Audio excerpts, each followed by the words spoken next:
400 years before the War of the Five Kings, the world witnessed an apocalypse so absolute that maps had to be redrawn and histories rewritten. The Valyrian freehold, mightiest empire in the history of the known world, vanished in a single day of fire and ash. 14 volcanic peaks erupted as one. The peninsula shattered, and 5,000 years of civilization drowned in molten stone. But here's the question that still haunts the Maesters and terrifies the brave few who dare approach the smoking sea.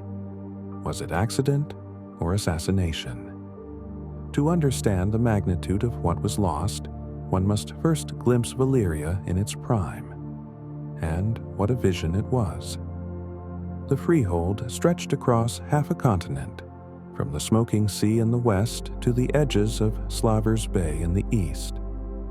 Its roads, fused by dragon fire into smooth stone that never cracked, connected cities of impossible beauty.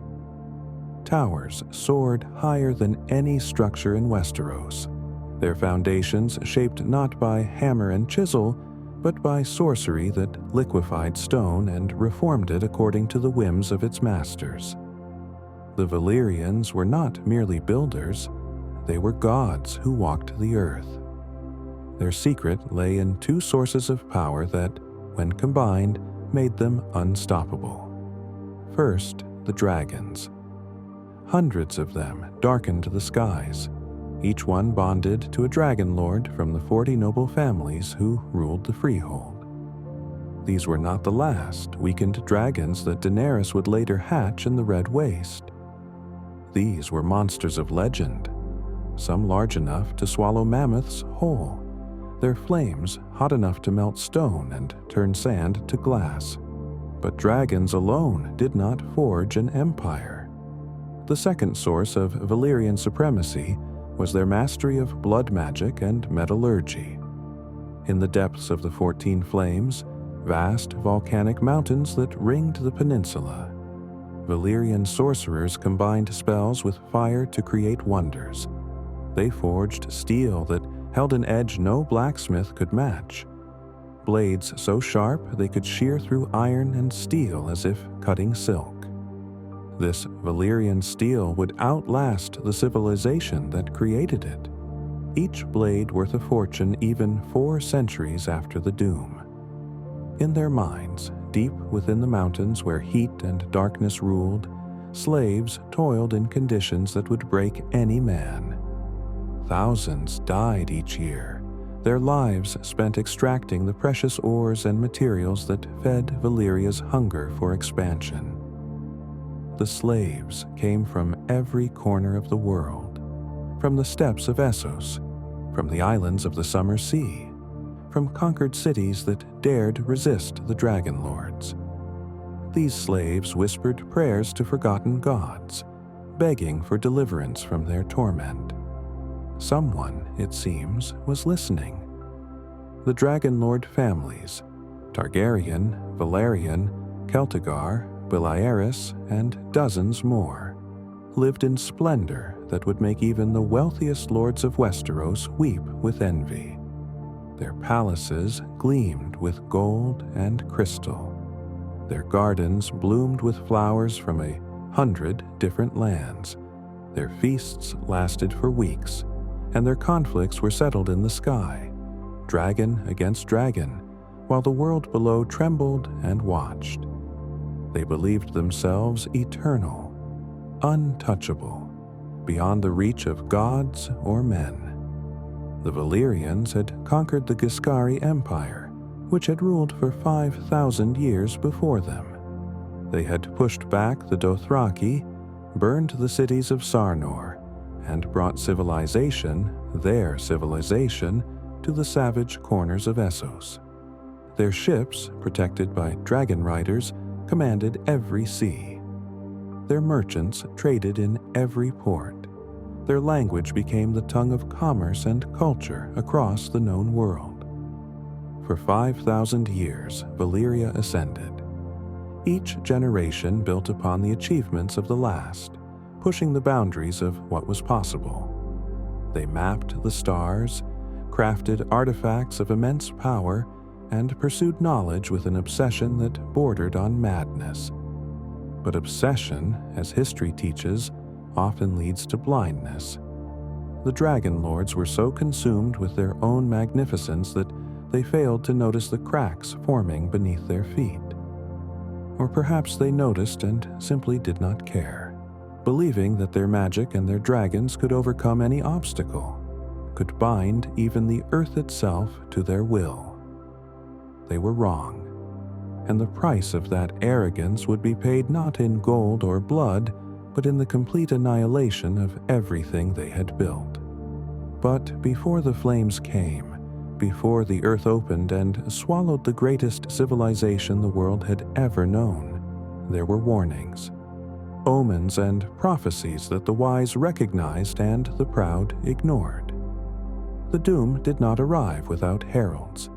It announced itself in whispers and tremors, in dreams and visions that chilled the blood of those few who possessed the gift of foresight. The first warnings came from an unlikely source, the very slaves who suffered in Valyria's depths. In the mines beneath the 14 flames where the heat was unbearable and the air itself seemed poisoned, a religious movement had taken root. They called themselves the Shepherds, though what flocks they tended in those hellish caverns remains a mystery. These faithful preached of a day of reckoning, when the gods would cast down the proud and break the chains of the enslaved. The Dragon Lords laughed at such prophecies. Religious zealotry among slaves was common, a coping mechanism for those who had nothing else. Let them have their fantasies of divine justice, the Valyrians reasoned. Such dreams kept them docile, easier to control. But the shepherds spoke with increasing urgency as the years passed. They claimed to hear the voice of their god in the rumbling of the earth, in the hiss of steam from volcanic vents, in the way the dragons themselves sometimes grew agitated without cause. They warned that the 14 flames were not merely mountains, but prisons holding back forces that should never have been disturbed. They begged the Dragon Lords to abandon their deepest mines, to cease their excavations, to show mercy and restraint. The Valyrians responded by digging deeper. 12 years before the Doom, something changed in the Targaryen household on Dragonstone. Enar Targaryen was not the most powerful of the Dragon Lord families, far from it. The Targaryens were minor nobility, wealthy and respected, but nowhere near the influence of houses like Belaris or Balerion. They maintained a fortress on Dragonstone, a remote island in the narrow sea, far from the glory of Valyria itself. It was there that Enar's daughter, Dianis, began to dream. At first, they were merely troubling dreams, the kind that fade with morning light. But as weeks turned to months, the dreams grew more vivid, more terrible. Dianis saw fire consuming the sky. She witnessed mountains exploding with such force that the very peninsula tore apart. She watched dragons fall from the heavens, their wings aflame, their screams echoing across a burning sea. She saw the end of Valyria. Danis shared her visions with her father, and Enar Targaryen faced an impossible choice. To believe his daughter meant abandoning everything: their estates in Valyria, their position in society, their connections to the freehold. To dismiss her dreams meant risking their lives on what might be divine warning. Other Dragon Lords had dreamers in their families. The gift of prophecy ran in Valyrian blood, a side effect perhaps of their affinity for magic. But most visions were vague, open to interpretation, easily ignored. Danis's dreams were different. They were specific, consistent, terrifying in their clarity. Enar Targaryen chose to believe his daughter. He sold his estates in Valyria, liquidated his holdings, and moved his entire household permanently to Dragonstone. He brought with him 5 dragons, Balerion, Vaegr, Meraxes, and 2 whose names are lost to history. He brought his wealth, his servants, his family, and he turned his back on the freehold, never to return. The other dragon lords thought him mad, or perhaps cowardly. To abandon Valyria based on a girl's dreams? It was unthinkable. Einar became a subject of mockery, the butt of jokes in the great halls of the freehold. Einar the Exile, they called him. Einar the Fearful. Let them laugh, Einar thought. Let them think me a fool. Better a living fool than a dead hero. As the years passed, other signs manifested. Earthquakes, once rare, became increasingly common. Minor tremors rippled through the peninsula, causing stone to crack and wine to spill. At first, the Valyrians dismissed these as natural phenomena, the kind of geological activity one expects when living near active volcanoes. But the tremors grew stronger and more frequent. Sailors reported strange behavior in the seas around Valyria.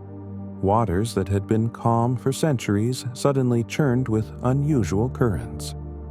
Fish disappeared from traditional fishing grounds. Whales and dolphins, normally plentiful, abandoned the area entirely, as if fleeing from something the humans could not yet perceive. Even the dragons grew restless. Creatures that had been bonded to their riders for decades suddenly became difficult to control. Some refused to fly over certain areas. Others would land and refuse to take wing again, no matter how their riders commanded. A few dragons escaped entirely, fleeing to distant lands, their riders left confused and humiliated. The Valyrian sorcerers examined these phenomena with academic interest but little alarm. They had survived for 5 millennia. They had bent the very earth to their will, had enslaved dragons, had conquered half the known world. Whatever geological processes were occurring, their magic would suffice to control it. Their confidence was absolute, and it was completely misplaced. In the final years, the warnings became impossible to ignore. Steam vents that had released gentle plumes of vapor began to jet superheated water hundreds of feet into the air. Underground chambers that had been stable for centuries suddenly collapsed, entombing hundreds of slaves. The air itself seemed wrong, carrying a sulfurous taint that made eyes water and throats burn. Some among the Valyrians began to worry. A few families quietly moved their most precious possessions to their colonies abroad, hedging their bets. But most remained, unwilling to abandon their ancestral homes, unable to imagine that anything could truly threaten the might of Valyria. On Dragonstone, Einar Targaryen watched the horizon and waited. His daughter's dreams had saved them, but they had also cursed him with knowledge of what was coming. He knew he could not warn the others. They would not listen. He had already tried 12 years ago and been laughed out of the council chambers. All he could do was wait for the inevitable. The doom did not come with a single cataclysm. It came with 14. To understand the magnitude of what was lost, one must first glimpse Valyria in its prime. And what a vision it was. The freehold stretched across half a continent, from the smoking sea in the west to the edges of Slaver's Bay in the east.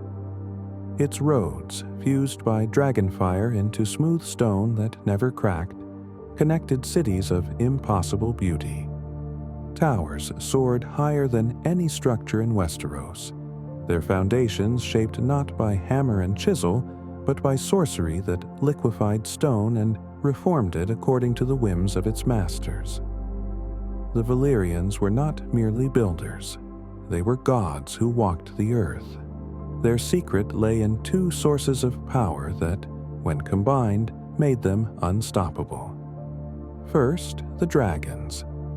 Hundreds of them darkened the skies, each one bonded to a dragon lord from the 40 noble families who ruled the freehold.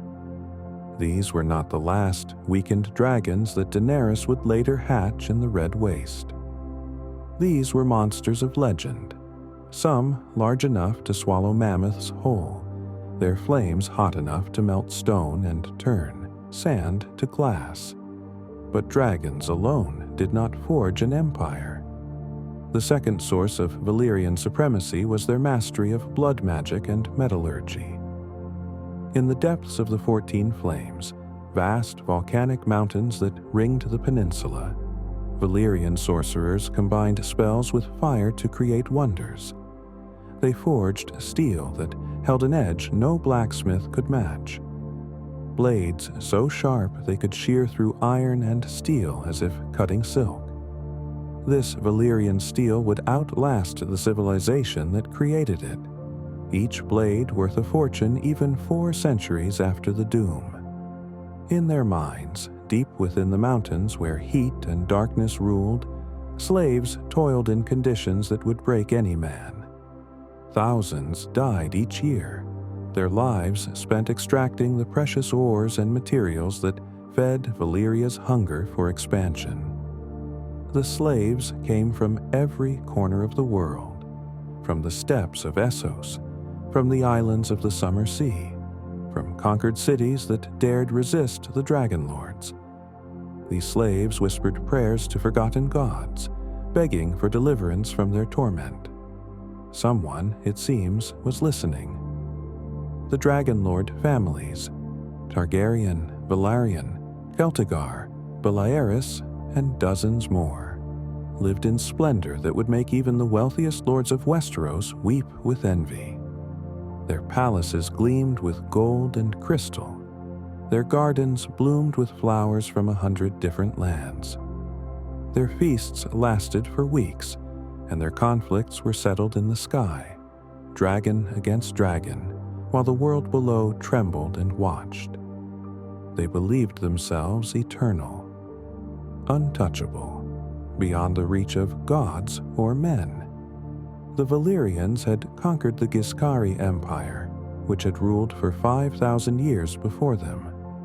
They had pushed back the Dothraki, burned the cities of Sarnor, and brought civilization, their civilization, to the savage corners of Essos.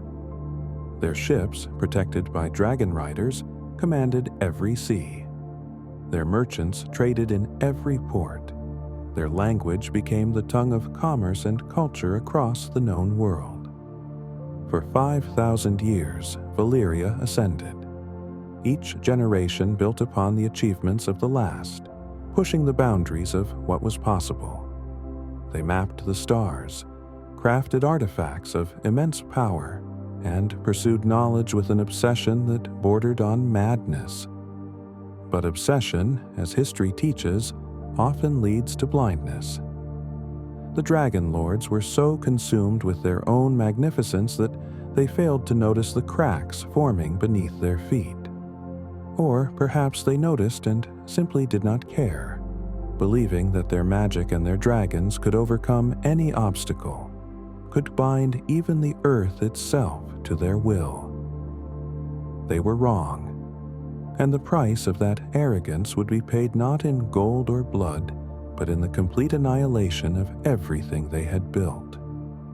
But before the flames came, before the earth opened and swallowed the greatest civilization the world had ever known, there were warnings, omens and prophecies that the wise recognized and the proud ignored. The doom did not arrive without heralds. It announced itself in whispers and tremors, in dreams and visions that chilled the blood of those few who possessed the gift of foresight. The first warnings came from an unlikely source, the very slaves who suffered in Valyria's depths. In the mines beneath the 14 Flames, where the heat was unbearable and the air itself seemed poisoned, a religious movement had taken root. They called themselves the Shepherds, though what flocks they tended in those hellish caverns remains a mystery. These faithful preached of a day of reckoning, when the gods would cast down the proud and break the chains of the enslaved. The dragon lords laughed at such prophecies. Religious zealotry among slaves was common, a coping mechanism for those who had nothing else. Let them have their fantasies of divine justice, the Valyrians reasoned. Such dreams kept them docile, easier to control. But the shepherds spoke with increasing urgency as the years passed. They claimed to hear the voice of their God in the rumbling of the earth, in the hiss of steam from volcanic vents, in the way the dragons themselves sometimes grew agitated without cause. They warned that the 14 flames were not merely mountains, but prisons holding back forces that should never have been disturbed. They begged the dragon lords to abandon their deepest mines, to cease their excavations, to show mercy and restraint. The Valyrians responded by digging deeper. 12 years before the Doom, something changed in the Targaryen household on Dragonstone. Eonar Targaryen was not the most powerful of the Dragonlord families, far from it. The Targaryens were minor nobility, wealthy and respected, but nowhere near the influence of houses like Belaeris or Balerion. They maintained a fortress on Dragonstone, a remote island in the narrow sea, far from the glory of Valyria itself. It was there that Eonar's daughter, Daenerys, began to dream. At first, they were merely troubling dreams, the kind that fade with morning light. But as weeks turned to months, the dreams grew more vivid, more terrible. Daenerys saw fire consuming the sky. She witnessed mountains exploding with such force that the very peninsula tore apart. She watched dragons fall from the heavens, their wings aflame, their screams echoing across a burning sea. She saw the end of Valyria. Daenerys shared her visions with her father, and Eonar Targaryen faced an impossible choice. To believe his daughter meant abandoning everything: their estates in Valyria, their position in society, their connections to the freehold. To dismiss her dreams meant risking their lives on what might be divine warning. Other dragon lords had dreamers in their families. The gift of prophecy ran in Valyrian blood, a side effect perhaps of their affinity for magic. But most visions were vague, open to interpretation, easily ignored. Daenerys' dreams were different. They were specific, consistent, terrifying in their clarity. Eonar Targaryen chose to believe his daughter. He sold his estates in Valyria, liquidated his holdings, and moved his entire household permanently to Dragonstone. He brought with him 5 dragons: Balerion, Vhagar, Meraxes, and 2 whose names are lost to history. He brought his wealth, his servants, his family, and he turned his back on the freehold, never to return. The other dragon lords thought him mad, or perhaps cowardly. To abandon Valyria based on a girl's dreams, it was unthinkable. Eonar became a subject of mockery, the butt of jokes in the great halls of the freehold. Eonar the Exile, they called him.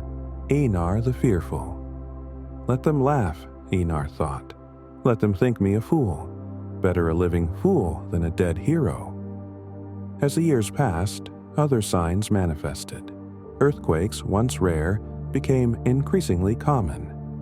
Minor tremors rippled through the peninsula, causing stone to crack and wine to spill. At first, the Valyrians dismissed these as natural phenomena, the kind of geological activity one expects when living near active volcanoes. But the tremors grew stronger and more frequent. Sailors reported strange behavior in the seas around Valyria. Waters that had been calm for centuries suddenly churned with unusual currents. Fish disappeared from traditional fishing grounds. Whales and dolphins, normally plentiful, abandoned the area entirely, as if fleeing from something the humans could not yet perceive. Even the dragons grew restless, Creatures that had been bonded to their riders for decades suddenly became difficult to control. Some refused to fly over certain areas.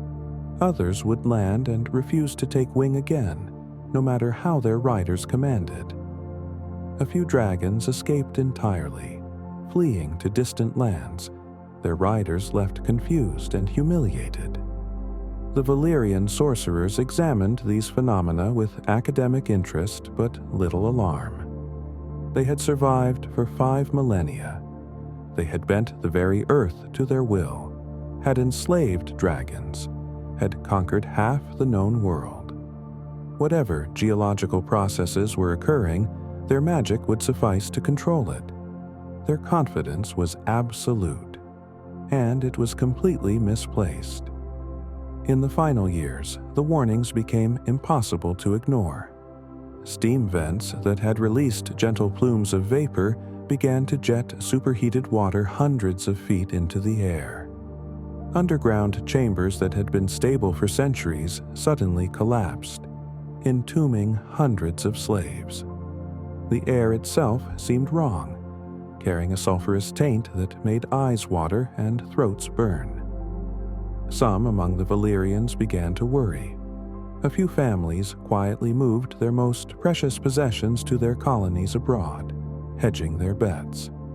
But most remained, unwilling to abandon their ancestral homes, unable to imagine that anything could truly threaten the might of Valyria. On Dragonstone, Enar Targaryen watched the horizon and waited. His daughter's dreams had saved them, but they had also cursed him with knowledge of what was coming. He knew he could not warn the others. They would not listen. He had already tried 12 years ago and been laughed out of the council chambers. All he could do was wait for the inevitable. The doom did not come with a single cataclysm. It came with 14. On the day the world ended, it began like any other. The sun rose over Valyria in splendor, casting its golden light across the peninsula. Merchants opened their stalls in the great markets. Slaves descended into the mines for another day of torment. Dragon lords broke their fast in palaces of stone and crystal. Children played in gardens where exotic flowers bloomed. Ships sailed into harbor, their holds laden with treasures from across the world. No one suspected this would be the last dawn Valyria would ever see. The first explosion came at midday. One of the 14 flames, Mount Velos, according to some accounts, erupted with a force beyond anything in recorded history. The mountain did not simply spew lava and ash, as volcanoes sometimes do. It detonated. The entire peak exploded outward, hurling rock and fire in every direction, as if the mountain itself had been a prison cell, and something vast and terrible had finally broken free. The sound was heard across half the world. In Westeros, thousands of miles away, people reported hearing distant thunder that lasted for hours. In Ashai, seers claimed the sky turned red at noon. But for those in Valyria, there was no time to marvel at the spectacle. Before the first screams had faded, a second mountain erupted, then a third, then all 14, in a cascade of destruction so perfectly synchronized it could not possibly be natural. The 14 flames which had burned for millennia, which had been tamed and harnessed by Valyrian sorcery, all exploded within moments of each other. The ground beneath Valyria began to tear itself apart. Massive fissures opened in the earth, swallowing entire city blocks in seconds. Buildings that had stood for thousands of years tumbled into newly formed chasms, their inhabitants still inside, their screams lost in the roar of the earth's fury. The great roads, those marvels of fused dragonstone that had connected the empire, cracked and shattered like thin ice. Rivers of lava burst forth from the fissures, flowing through the streets with terrifying speed. The molten rock consumed everything it touched. Stone, metal, flesh, all melted alike. Those who tried to flee found themselves trapped between walls of fire, their escape routes cut off by the very earth rebelling against them. The heat was unimaginable. Even those not directly touched by lava found their lungs searing with each breath, the air itself hot enough to kill. Water boiled in fountains and wells. Metal liquefied. Glass melted. The beautiful crystal spires that had defined Valeria's skyline softened and collapsed, raining deadly shards upon the crowds below. And through it all, the ash fell like black snow. It erupted from the 14 mountains in vast plumes that climbed miles into the sky, spreading across the heavens, blotting out the sun. Within minutes, day became night, a darkness so complete that survivors could not see their own hands before their faces. The ash was not merely dust, it was superheated rock pulverized into powder, each particle still burning, still deadly. To breathe was to invite death. The dragons, those mighty creatures that had been Valeria's symbol of invincibility, fell from the sky like burning stars. Some died instantly, overwhelmed by the toxic gases and ash. Others survived long enough to try to escape, their riders desperately urging them westward, away from the catastrophe. But the ash cloud spread faster than any dragon could fly, and one by one they succumbed, their great bodies plummeting into the roiling seas or crashing into the ruins below. A few dragons survived the initial eruptions only to face a new horror, the earthquakes that followed. These were not mere tremors. These were convulsions powerful enough to shake mountains, to alter coastlines, to sink islands. Ancient rock formations that had existed since the world's creation fractured and fell. Cliffs collapsed into the sea. Entire valleys disappeared as the land folded in on itself. The Valyrian Peninsula, that great landmass that had been home to the world's mightiest civilization, began to sink. Not slowly, not over years or decades, but in a matter of hours. The combination of volcanic eruptions, massive earthquakes, and the destabilization caused by centuries of mining had weakened the land itself. When the 14 flames exploded, they destroyed whatever structural integrity remained. The peninsula quite literally tore itself apart and sank beneath the waves. The sea rushed in to fill the void, creating tsunamis that raced outward in all directions. Coastal cities throughout Essos were struck by walls of water 50 feet high. Islands that had stood for millennia were washed clean of life. Ships at sea were capsized or driven inland, their crews never to be seen again. As the peninsula sank, the water that covered it did not return to normal. The lava, still flowing from countless vents, heated the sea to boiling. Steam rose in vast columns, joining with the ash to create a toxic fog that would linger for years. The smoking sea was born, a deadly realm where water and fire met in eternal conflict, where the ruins of the greatest civilization lay beneath poisoned waves. Those who witnessed the doom from afar would later struggle to describe what they had seen. Words failed them. How does one explain watching an entire peninsula sink? How does one convey the sight of 100 dragons falling from the sky? How does one capture the sound of 1,000,000 souls crying out at once, then falling silent forever? The doom lasted approximately 12 hours, from the first eruption to the final collapse of land into sea. 12 hours to erase 5,000 years of history. 12 hours to kill millions. 12 hours to transform the known world forever. When the sun rose on the day after the doom, though it would be weeks before the sun could be seen through the ash cloud that had spread across the world, Valyria was gone. In its place lay the smoking sea, a treacherous expanse of poisoned water where demons supposedly dwelled, and no sane sailor dared venture. Of the 40 Dragonlord families, only one survived intact. House Targaryen, safe on distant Dragonstone, vindicated in their exile but forever haunted by the knowledge of what they had escaped. The survivors in Valyria's colonies, and there were survivors, for the Freehold had established cities throughout Essos, awoke to find themselves suddenly alone, cut off from the heart of their civilization. These colonies, places like Volantis, Lys, Myr, and Tyrush, had always depended on Valyria for guidance, for trade, for protection. Now the parent was dead and the children were orphaned. The immediate aftermath was chaos. Refugees poured out of the disaster zone, those few who had been on the edges of the peninsula or aboard ships at sea when the doom struck. They brought tales of horror that few could believe.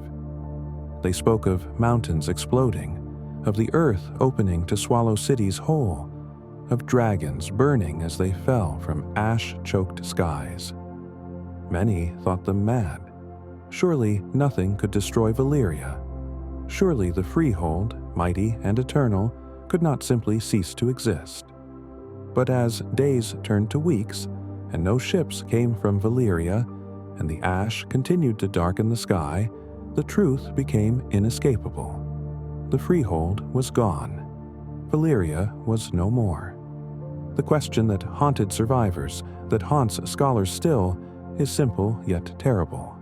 Why? What could cause 14 volcanic mountains to erupt simultaneously? What force could tear apart a peninsula and sink it beneath the waves? Was this truly a natural disaster, a geological catastrophe that no one could have prevented? Or was it something else? The theories began almost immediately, and 4 centuries later, they continue to multiply. Each explanation more terrifying than the last. Some claimed it was divine judgment. The gods, offended by Valyrian pride and their enslavement of dragons and men alike, had finally delivered their punishment. The faithful among the slaves had prophesied such a day, had warned that the gods would not tolerate Valyrian blasphemy forever. Perhaps, these theorists argued, the doom was the gods making good on their promise. But which gods? The Valyrians worshipped many deities, and none seemed particularly concerned with human suffering or slavery. More likely, if divine intervention was involved, it came from the gods of the slaves themselves, nameless deities from 100 different cultures, all crying out together for vengeance. Others pointed to the Valyrians' own magic as the culprit. For centuries, the Dragon Lords had used blood sorcery to maintain control over the 14 flames, to keep the volcanoes stable enough to mine their depths. But magic is a fickle thing, and blood magic especially so. Perhaps the spells that had maintained stability for millennia finally failed. Perhaps the last generation of Valyrian sorcerers, grown arrogant and careless, made some crucial error in their workings. Or perhaps the magic did not fail. Perhaps it succeeded too well.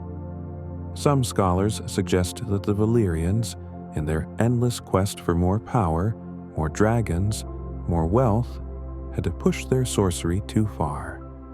They had delved too deep into the earth, had awakened something that should have remained sleeping, had broken seals that were never meant to be broken. What if the 14 flames were not merely volcanoes but prisons? What if they contained something, some force or entity that the ancient Valyrians had bound there? And what if, after 5,000 years, that prison finally broke? The whispers speak of fire made flesh, of beings that existed before men or dragons, of things that dwelled in the heart of the world and did not appreciate being disturbed. But there is another theory, one that is whispered in certain halls of Braavos, a theory that transforms the doom from tragic accident to calculated murder. What if someone destroyed Valyria deliberately? In the free city of Braavos, behind closed doors where only the initiated may enter, there exists an order as old as the doom itself. They are called the Faceless Men, and they are the most skilled assassins in the known world. They can become anyone, kill anyone, disappear without a trace. Their price is steep, sometimes impossibly so, but they never fail. And according to some, they have already committed the greatest act of mass murder in history. The Faceless Men do not speak openly of their origins. They are a secretive order, bound by oaths that transcend death itself. But fragments of their history have emerged over the centuries, whispered in the dark corners of the House of Black and White, their temple in Braavos. What is known is this. The first Faceless Man was a slave in the mines of Valyria. Deep beneath the 14 flames, where the heat was unbearable and the air poisonous, where men died by the hundreds each day, a slave began to pray. But he did not pray for freedom, nor for comfort, nor even for death, at least not for his own death. He prayed for the gift of mercy, the ability to end suffering, to deliver the enslaved from their torment. And something answered. The many-faced God, the Faceless Men call it, the God of death that wears 1,000 faces, that is known by different names in every culture but is always, ultimately, the same. This God granted the slave his prayer. The first Faceless Man learned to kill without being caught, to end lives as an act of mercy rather than murder. At first, he killed only those who begged for death, those slaves whose suffering had become too great to bear, a gentle poison in their water, a careful accident in the mines, swift, merciful deaths for those who craved release. But as his skill grew and other slaves learned his secret, the order expanded. The Faceless Men became a death cult operating within the very heart of Valyria, invisible to the dragon lords who lived in luxury above. And as the centuries passed, as generation after generation of slaves suffered and died in those hellish mines, the Faceless Men's mission evolved. Why kill only the slaves? Why grant mercy only to the victims when the true criminals, the Valyrian dragon lords, walked free, unpunished, continuing to inflict suffering without consequence? The Faceless Men began to dream of something grander than individual mercy. They began to dream of justice, of vengeance, of ending slavery itself by destroying the slavers. But how does one kill an empire? How does one assassinate a civilization protected by dragons and magic? The theory goes like this. Over centuries, the Faceless Men infiltrated every level of Valyrian society.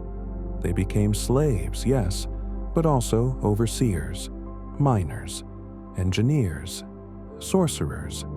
They learned the secrets of how the Valyrians controlled the 14 flames, discovered the spells and blood magic that kept the volcanoes stable despite the constant mining that should have destabilized them long ago. And then, when the time was right, they broke those spells.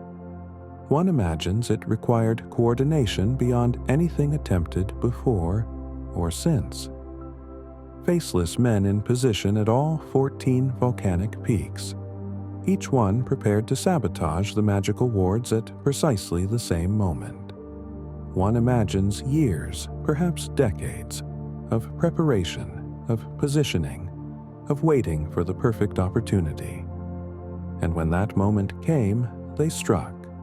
The spells failed, the wards collapsed, and the 14 flames, no longer constrained by Valyrian sorcery, exploded with the fury of forces that had been chained for millennia. It is a terrifying theory for several reasons. First, if true, it means the Faceless Men possess the capability to destroy civilizations. Not just kill individuals, not just assassinate kings, but to erase entire empires from existence. What other organization in the world can claim such power? Second, it means the doom was not divine judgment or natural disaster or magical accident. It was murder, carefully planned and flawlessly executed. It was genocide on a scale never before achieved, millions of deaths orchestrated by a small group of determined killers. Third, and perhaps most disturbing, it means that to this day, the Faceless Men remember what Valyria did to their founders. They remember the slavery, the suffering, the centuries of torment. And if they destroyed one slave-holding civilization, what would stop them from destroying another? Braavos, the city where the Faceless Men make their headquarters, was founded by escaped Valyrian slaves. The entire free city exists because a group of slaves stole a fleet of ships and fled into the mists, hiding for a century before revealing themselves to the world. Braavos has always been fanatically opposed to slavery. Its ships hunt slavers in the narrow sea. Its laws forbid even visiting slavers from bringing their human property within the city. Is it coincidence that the Faceless Men, who may have destroyed Valyria, chose to make their home in a city founded by Valyrian slaves? Or is it a message, a reminder to the world of what happens to those who enslave others? Of course, this theory has its skeptics. Many Meisters dismiss it as conspiracy fantasy, arguing that no organization, however skilled, could coordinate such a massive operation. They point out that the evidence is circumstantial at best, built on whispers and legends rather than historical fact. The Faceless Men themselves neither confirm nor deny their involvement. When asked about the doom, they simply smile their enigmatic smiles and change the subject, which, one must admit, is not the most convincing denial. But whether the doom was divine judgment, magical catastrophe, or the greatest assassination in history, the result remains the same. Valyria was gone. The smoking sea remained in its place, a deadly memorial to lost glory, and the survivors had to forge a new world from the ashes. The Valyrian colonies had always existed in the shadow of the freehold, dependent on the motherland for guidance and protection. Suddenly, they were on their own, and the transition was not peaceful. The century of blood, historians call it, the 100 years of warfare that followed the doom as the surviving Valyrian cities fought each other for supremacy. Each colony claimed to be the true heir to the freehold's legacy. Each believed it had the right to rule over the others. Volantis, the oldest and largest of the colonies, claimed authority by virtue of being the first daughter of Valyria. The Volantine Tigers, their militant faction, launched campaigns to conquer the other free cities and reunite the Valyrian territories under their rule. For a time, they succeeded, creating an empire that stretched across much of western Essos, but the other cities resisted. Tyrosh, Lys, Myr, Pentos each fought to maintain independence, and far to the west, on the island of Dragonstone, House Targaryen watched and waited, the last dragon lords holding the last dragons, biding their time. The century of blood eventually exhausted itself. No single city could dominate the others permanently. Alliances formed and broke. Wars were fought and peace treaties signed, only to be broken within years. Eventually, a new status quo emerged. The free cities would remain independent, bound by trade and culture but not by political authority. The Dothraki, those horse lords of the eastern steppes, took advantage of Valyria's fall to expand westward. Without dragons to keep them in check, they swept across the plains, destroying cities, enslaving populations, creating the vast grass sea that would define central Essos for centuries to come. Magic itself seemed to fade from the world. The dragons grew fewer with each generation. The last of the Valyrian steelsmiths died, taking their secrets to the grave. The art of creating the magical swords was lost, making each existing blade priceless. Other forms of sorcery weakened as well, as if the Doom had not merely destroyed a civilization but had damaged magic itself. The world had entered a diminished age, a time of lesser men and fading wonders. But the smoking sea remained, unchanged and unchanging, a wound in the world that refused to heal. Even 400 years after the Doom, the smoking sea is considered one of the most dangerous places on Earth. The waters remain hot, heated by volcanic vents that still pour lava into the depths. Toxic fumes rise from the surface, poisoning any who breathe them. The ruins of Valyria lie beneath those poisoned waves, and occasionally, when the mists part, sailors claim to see the tops of broken towers still standing above the waterline. No sane captain sails those waters. The few who have tried rarely return. Those who do come back changed, haunted, speaking of horrors they cannot fully describe. They tell of demons in the mist, of shadows that move with purpose, of ruins that shift and change when not directly observed. Some claim the smoking sea is cursed. Others say it is poisoned by residual magic from the Doom. A few whisper that something survived down there in the depths, that the things the Valyrians had imprisoned or created did not die with their masters, but adapted, evolved. Wait even now for ships foolish enough to enter their domain. The stone men have been seen in the smoking sea, those poor souls afflicted with grayscale who have been exiled to live out their remaining days among the ruins. They stand on broken pillars and collapsed bridges, gray and still as statues, until some unlucky sailor ventures too close. Then they move, swift and terrible, seeking to drag the living into the water with them, to spread their affliction, to make others share their curse. One of the few documented expeditions into the smoking sea was led by Arion, a dragon lord from Qohor who had been away from Valyria during the Doom. He gathered 30,000 men and declared his intention to reclaim the freehold, to rebuild Valyria from its ruins. He flew on dragonback into the smoking sea, with his army following on ships. Neither he nor his dragon nor his 30,000 men were ever seen again. Travelers occasionally report finding strange artifacts washed up on distant shores, pieces of fused Valyrian stone, twisted metal sculptures, jewelry of impossible craftsmanship. These items are worth fortunes, but they carry a reputation for bringing ill luck to their owners. Meisters dismiss such superstitions, but collectors have noticed a disturbing pattern.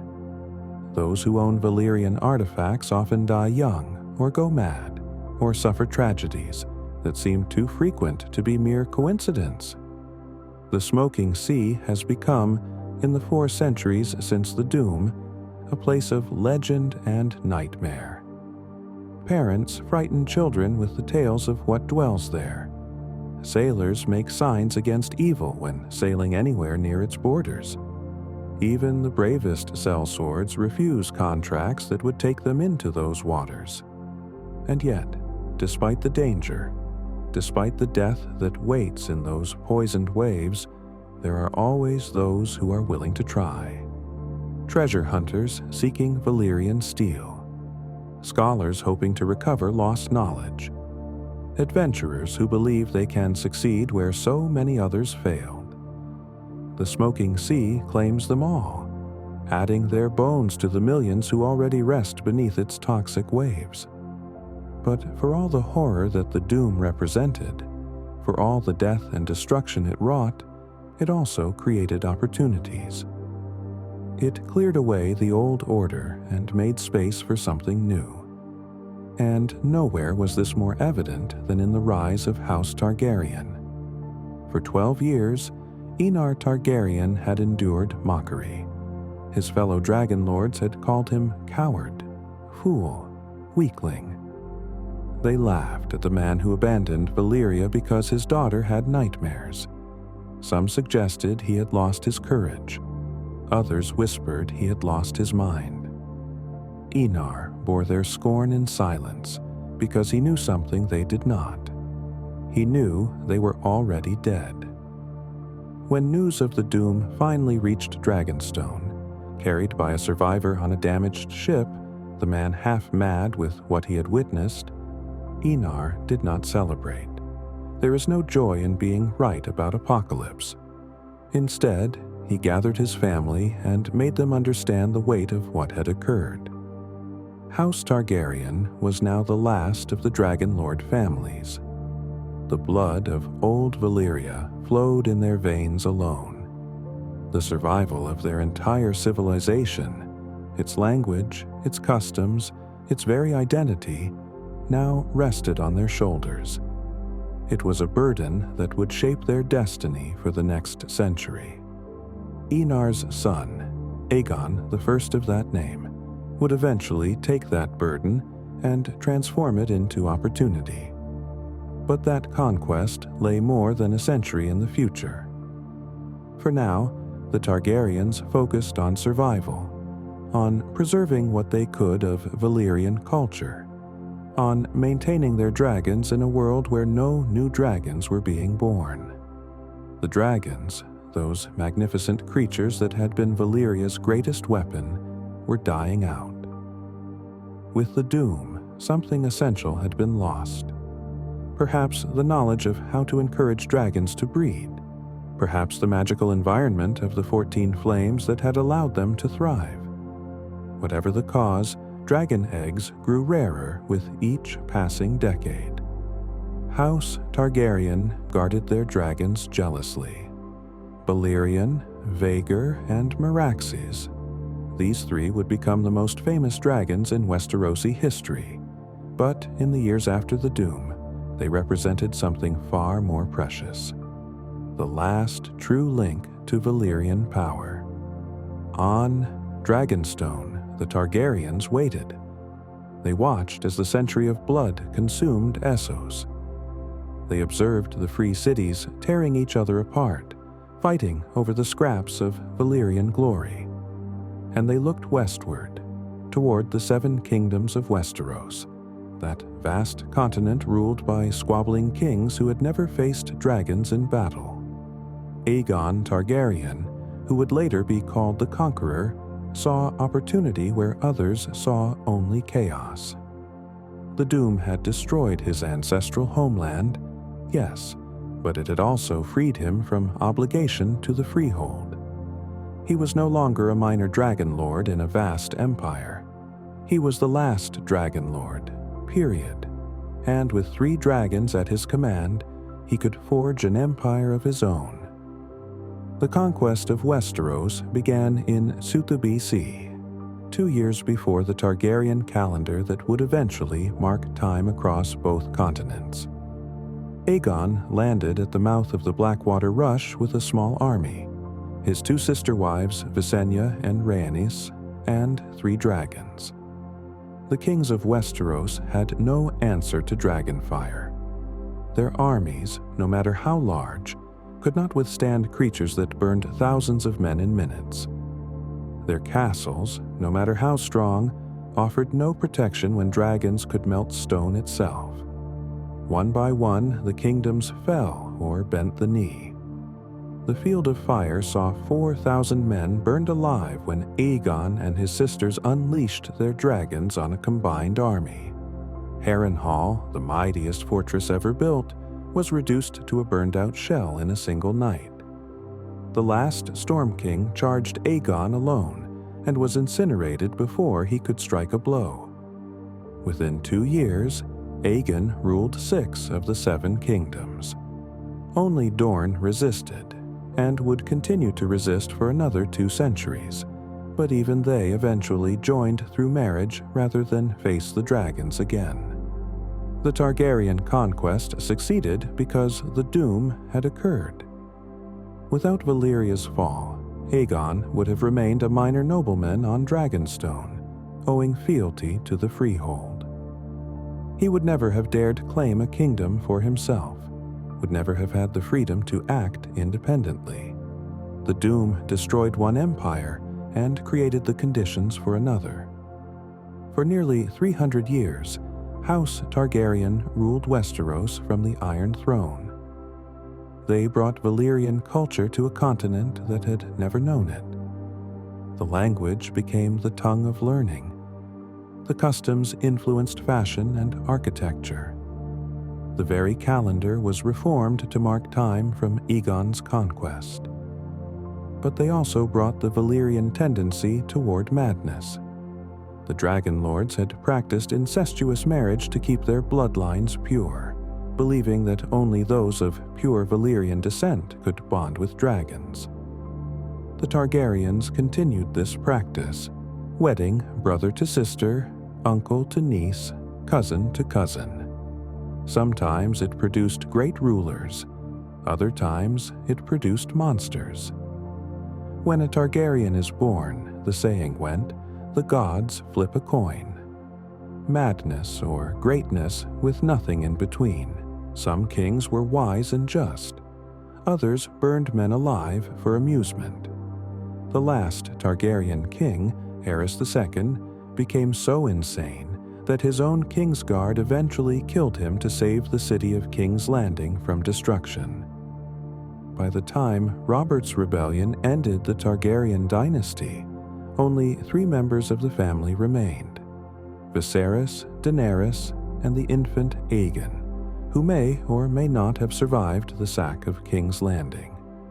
The dragons were long dead, the last one having perished during the reign of Aegon III, more than a century earlier. The Doom had given the Targaryens the opportunity to conquer Westeros. But the curse that destroyed Valyria, the instability, the hubris, the dangerous magic, had traveled with them. In the end, it consumed them as surely as it had consumed their ancestors. Yet Valyria's legacy did not die with House Targaryen's fall. It persists in countless ways, some obvious, others subtle, woven into the very fabric of the world. The Valyrian steel swords remain, scattered across Westeros and Essos, each one worth a kingdom. Ice, the ancestral blade of House Stark, served for generations before being melted down and reforged into 2 new swords, Oathkeeper and Widow's Wail. Longclaw passed from House Mormont to Jon Snow. Heartsbane belongs to House Tarly. Lady Forlorn is carried by the Lord of the Vale. These blades never lose their edge. They are lighter and stronger than any steel forged after the Doom. And they have one other property that has become increasingly relevant. They can kill White Walkers, those creatures of ice and darkness that threaten from beyond the wall. No one knows why Valyrian steel can destroy White Walkers. Perhaps the magic used to forge the blades interacts with whatever magic animates the dead. Perhaps the dragonfire used in their creation is naturally opposed to the ice magic of the others. Or perhaps the Valyrians, in their obsessive pursuit of knowledge, learned secrets about the White Walkers that the rest of the world forgot. Regardless of the reason, the fact remains. Valyria, destroyed 400 years ago, still provides weapons crucial to the world's survival today. The dragons returned as well, though not in the way anyone expected. Daenerys Targaryen, exiled princess living in poverty across the narrow sea, somehow managed to hatch 3 dragon eggs that everyone believed had turned to stone. She walked into a funeral pyre and emerged unburned, 3 baby dragons clinging to her body. No one knows how she did it. The ritual she performed, burning a witch alive, mixing blood and fire, should not have worked. Dragon eggs had been placed in fire countless times over the centuries, and they had never hatched. Whatever Daenerys did, whatever combination of blood magic and desperation and sheer will she employed, it broke a curse that had lasted since the Doom. The dragons were small at first, no larger than cats, but they grew, as dragons do. Drogon, Rhaegal, and Viserion became weapons of war once more, allowing Daenerys to conquer cities, break chains, and begin her own campaign to reclaim the Iron Throne her family had lost. History, it seemed, was repeating itself. Once again, Targaryens with dragons sought to conquer kingdoms. Once again, the world trembled at the sight of fire made flesh. But there are others who seek Valyria's lost power. Euron Greyjoy, the most dangerous of the Ironborn, claims to have sailed into the smoking sea and returned alive. He boasts of finding treasures in the ruins, of drinking substances that granted him visions, of learning secrets that would terrify lesser men. Whether his claims are true or the ravings of a madman remains unclear. But Euron certainly possesses artifacts that should not exist. A horn said to bind dragons to the blower's will, armor of Valyrian steel that should have been destroyed in the Doom. If Euron truly did penetrate the smoking sea and survive, what else might he have found there? What other weapons or knowledge might still exist in those poisoned ruins, waiting for someone brave or foolish enough to claim them? The Citadel in Old Town supposedly holds Valyrian texts in its restricted vaults, books saved from the Doom, treatises on magic and dragon lore that the Maesters keep locked away. Some conspiracy theorists claim the Maesters worked to eliminate dragons entirely, that they saw the creatures as threats to their own power and slowly poisoned them over generations until the last one died. Whether true or not, it raises an uncomfortable question. How much knowledge was lost in the Doom? How many secrets died with the Valyrian sorcerers? What could humanity accomplish if that knowledge were recovered? And, perhaps more importantly, should it be recovered? Or are some secrets better left buried beneath the smoking sea? The free cities continue to claim Valyrian heritage. Volantis maintains the Black Wall, within which only those of pure Valyrian blood may dwell. They speak High Valyrian, practice the old customs, and dream of one day reuniting the freehold under their rule. Lys breeds slaves for beauty, continuing a practice the Valyrians perfected. Myr forges the finest lenses and artwork, pale echoes of Valyrian craftsmanship. But they are echoes, nothing more, shadows of a glory that cannot be reclaimed. The world has moved on. New powers have risen. The free cities trade and quarrel. Westeros has its own problems. Civil wars, winter coming, darkness gathering beyond the wall. The glory of Valyria belongs to history, not the present. Or does it? Because here is the unsettling truth that keeps scholars awake at night. Everything happening in the world today, every major conflict, every significant power, traces its roots back to the Doom, the War of the Five Kings. It began because the Targaryen dynasty fell, creating a power vacuum that ambitious lords sought to fill. Robert's rebellion? It happened because a mad Targaryen king, descendant of dragon lords, could not control his family's inherited instability. Daenerys Targaryen's quest to reclaim the Iron Throne. It exists only because her family survived the Doom on Dragonstone, then conquered Westeros with the last dragons. the tensions between the free cities. They stem from competing claims to be Valyria's true heir. Even the religious conflicts, the rise of the faith militant, the Red Priests proclaiming their prophecies, trace back to the power vacuum created when Valyria vanished. The Doom did not merely destroy one civilization. It reshaped the entire world, created the political landscape that defines the present, set in motion conflicts that continue to this day, and it offers a warning that the powerful refuse to hear. Valyria believed itself eternal. Its dragon lords thought themselves beyond the reach of consequence, their power so great that nothing could threaten them. They built an empire on slavery and blood magic, convinced that their superiority justified any atrocity. They ignored warnings, dismissed prophecies, and mocked those wise enough to fear what they had become. Then, in a single day, they ceased to exist. The parallels to the present are impossible to ignore. Once again, the powerful believe themselves invincible. Once again, dragons have returned to the world. Once again, ancient magic awakens after centuries of dormancy. Once again, warnings go unheeded as lords and ladies play their game of thrones, fighting over crowns and castles while greater threats gather in the darkness. Winter is coming. The White Walkers march south. Ancient evils stir beyond the wall, and the living spend their energy killing each other, just as the Valyrians spent their final years in arrogant certainty of their own supremacy, blind to the doom rising beneath their feet. History does not repeat itself exactly, but it rhymes. The question facing this new age of dragons and magic is whether humanity has learned anything from Valyria's fall. Will they recognize the warnings this time? Will they understand that power without wisdom leads to destruction? Will they see that empires built on suffering carry the seeds of their own annihilation?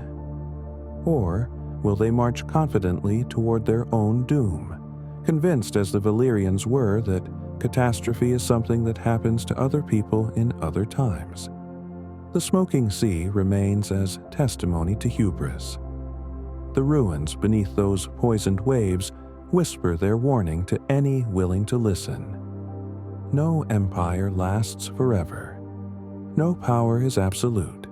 No civilization, no matter how advanced or mighty, is beyond destruction. 400 years have passed since the Doom, and still the sea smokes. 400 years, and still the ruins remain too deadly to explore. 400 years, and still the world lives in Valyria's shadow, shaped by its absence as much as other civilizations are shaped by their presence. The greatest empire the world had ever known vanished in a single day. Millions died. 5,000 years of achievement and knowledge turned to ash and memory. The dragon lords who believed themselves gods learned too late that they were merely men, subject to the same laws of consequence as everyone else. And the terrible truth is that it could happen again. The dragons have returned. Magic flows back into the world. Ancient powers awaken. The stage is set for either a new golden age or another catastrophe to rival the Doom itself. Which it will be depends on whether those with power can resist the temptation that destroyed Valyria, the belief that might makes them immune to judgment, that their strength places them beyond consequence. The Doom was not just Valyria's ending. It was a message carved in fire and ash, written in the extinction of an entire civilization. Pride comes before the fall. Power corrupts. Empires built on suffering will suffer in turn. The question is not whether another Doom will come. The question is whether anyone will be wise enough to prevent it, or whether humanity is doomed to repeat the mistakes of the past until nothing remains but smoking seas and poisoned ruins. monuments to civilizations that believed themselves eternal. The 14 flames burned for 5,000 years before they exploded. How long until the fires building now erupt? How long until another empire, drunk on its own power, pushes too far and breaks the world? The Doom of Valyria ended one age and began another. What the next doom will bring, no one can say. But if the lesson of Valyria teaches us anything, it is this: the greatest empires fall not to external enemies, but to the seeds of destruction they plant within themselves. The smoking sea still burns, the ruins still stand, and the world still has not learned. Perhaps it never will.